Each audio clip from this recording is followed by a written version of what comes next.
So one of the things that I teach my students is a little practice on helping them perfect their grip position, because where your hand is on your bow grip really starts to change where that arrow lands once it's leaving the bow. Now, there's a few things in today's modern archery equipment that make this even more important. One of the things is a lot of the cam systems now have much higher let off, which is really nice for shooters that don't shoot all the time, shooters that want to be able to have a long hold in a hunting situation, or some that just sit in the pocket a little bit longer. The downside to higher let off, meaning you hold less weight once you're at full draw, is that you do have the ability to torque your bow a little bit more because the pressure is less. So the string can be manipulated and that front bow hand can be manipulated. The other thing is a lot of the bows are starting to get shorter and shorter in axle length, and some of them are starting to get more and more reflexed, meaning the limbs are forward of the hand, and you can see the riser starts to move forward, and the more aggressive that is, the more speed you'll get, but the more torquey that bow gets. So the tip today is, how do I know my grip is in the same position all the time?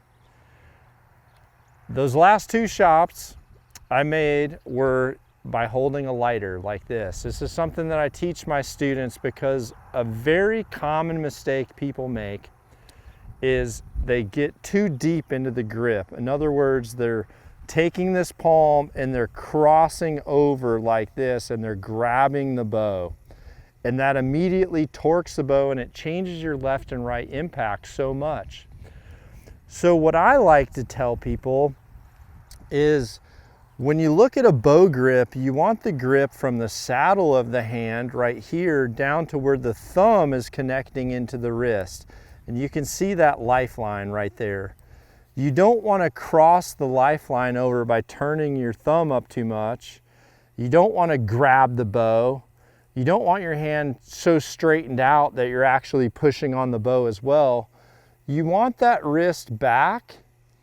You want it relaxed back, and you want these fingers very relaxed to where you don't see pressure all through the hand and through the forearm muscles.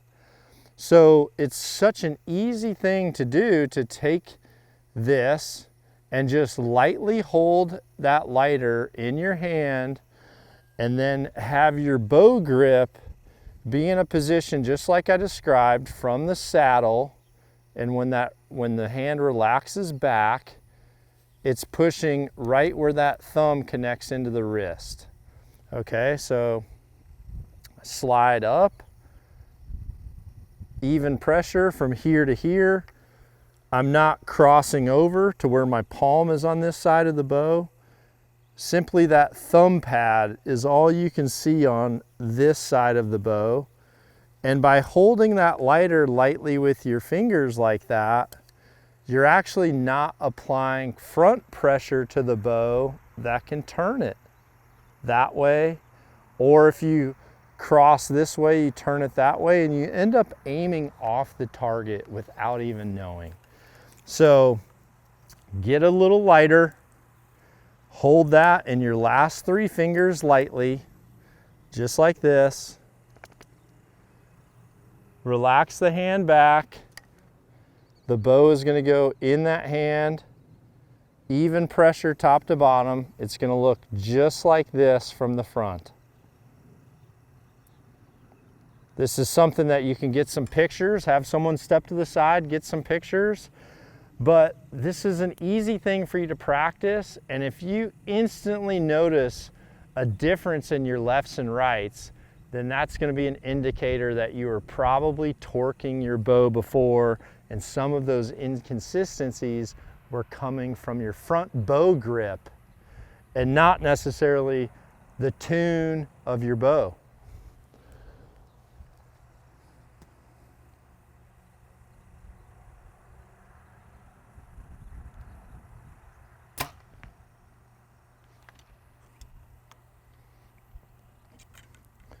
One more for good measure. And if you practice this for a few weeks, or just prior to going on the range, it's just an easy reminder to not death grip your bow, be in a neutral and relaxed position, and to keep those other fingers away from manipulating the riser and where that arrow is going to go.